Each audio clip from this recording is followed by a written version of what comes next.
few hours ago, and as Sting proved, even old songs can take on new meanings.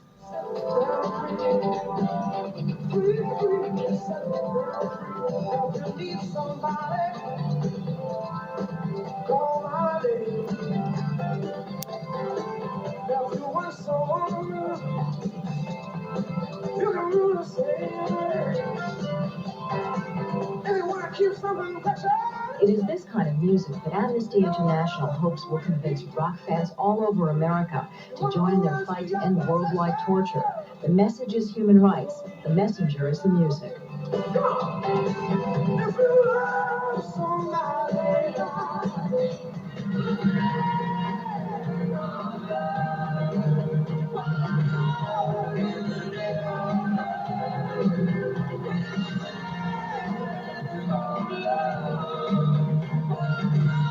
Declaring their support for Amnesty, U2, Bryan Adams,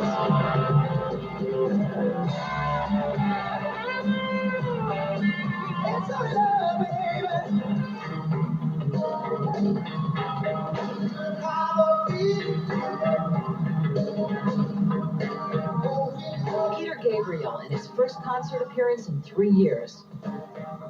The backbone of the tour is Sting and U2's Bono Vox. Both are longtime supporters of Amnesty.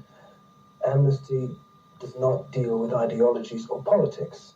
It deals with human rights, and human rights are being infringed everywhere.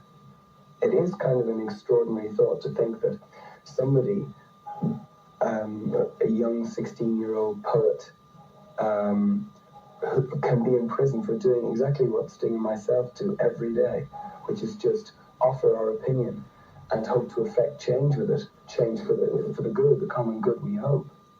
Amnesty's goal is to involve and enroll millions of young people across the country out of this tour. What do you think you're going to have to do to make torture and imprisonment relevant and real to a 16-year-old? Well, there are probably two ways. I mean, there's talking about it like this, which some are better at than others. People like Jack Healy, head of Amnesty International, speaks very passionately on the subject. I suppose we speak best through our music. Singing for every prisoner in every jail, every prisoner wrongfully imprisoned.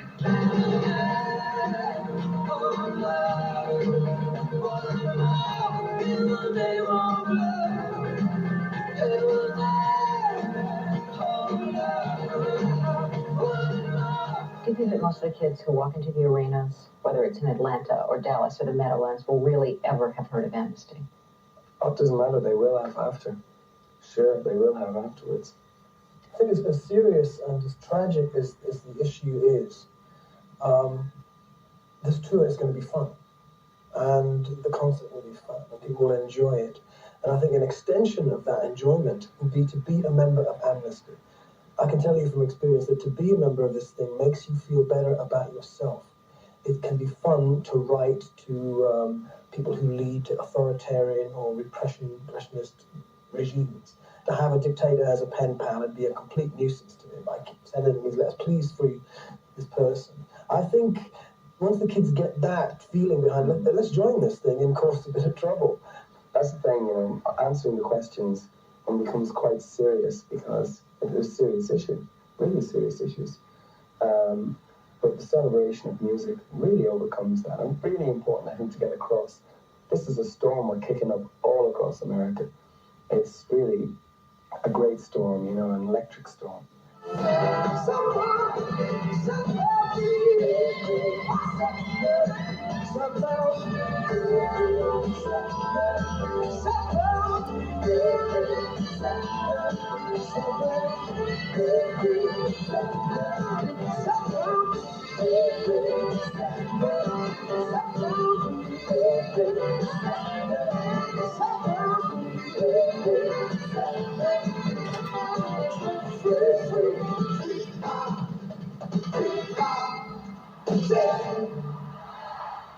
To become a member of Amnesty International, call 800-253-1100. Tomorrow we'll catch up with the Amnesty Tour in Los Angeles and talk with Peter Gabriel. Brian? Hey, Rona, I thought Huey Lewis was supposed to be a part of this concert. What happened?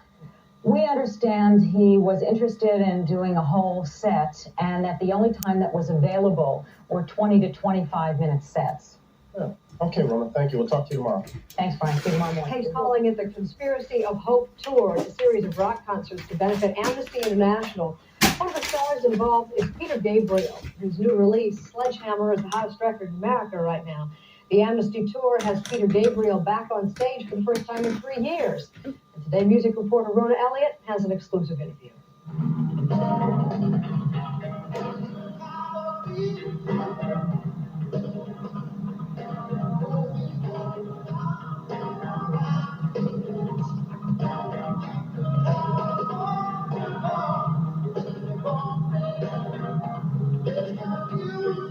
It's been 3 years since Peter Gabriel last faced a live concert audience, but despite the long absence from performing, he electrified the crowd at Amnesty's kickoff San Francisco concert. Like others on the Conspiracy of Hope tour, Peter Gabriel is now out front for human rights. I think when you actually start reading personal stories of people with whom you can relate, then suddenly it starts coming home, you know, how in hell is this happening, you know, to these people, and we're just sitting back. And Amnesty are showing that you can affect what happens to prisoners of conscience, to torture victims.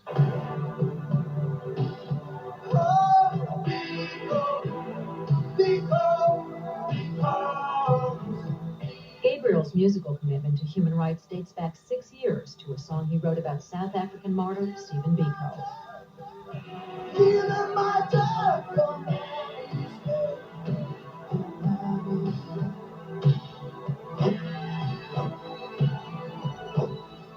I was hoping at the time that it would be an AM hit song, as a chant in a way, generate quite a lot of attention.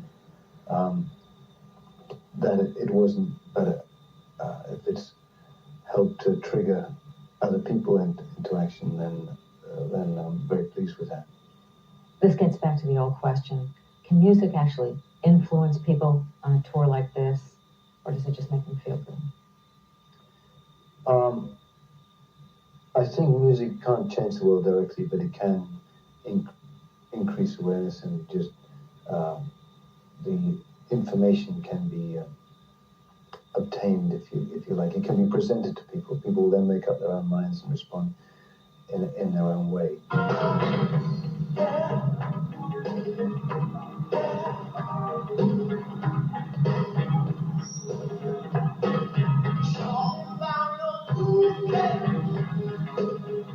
Gabriel's current single, Sledgehammer, is the #1 album track in the country, helped along no doubt by a dazzlingly innovative video.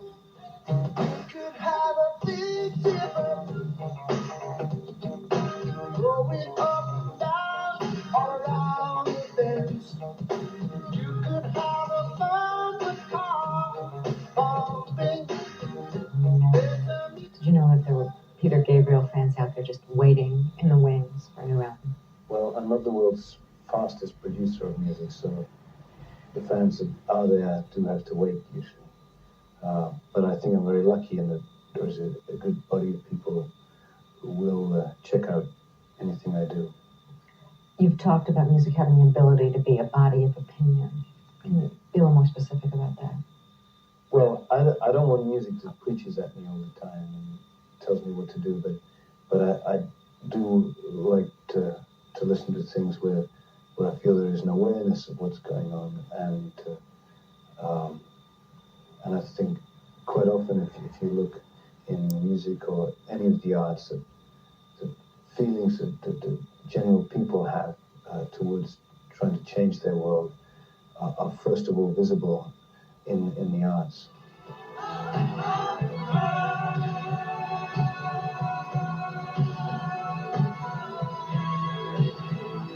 The rest is up to you.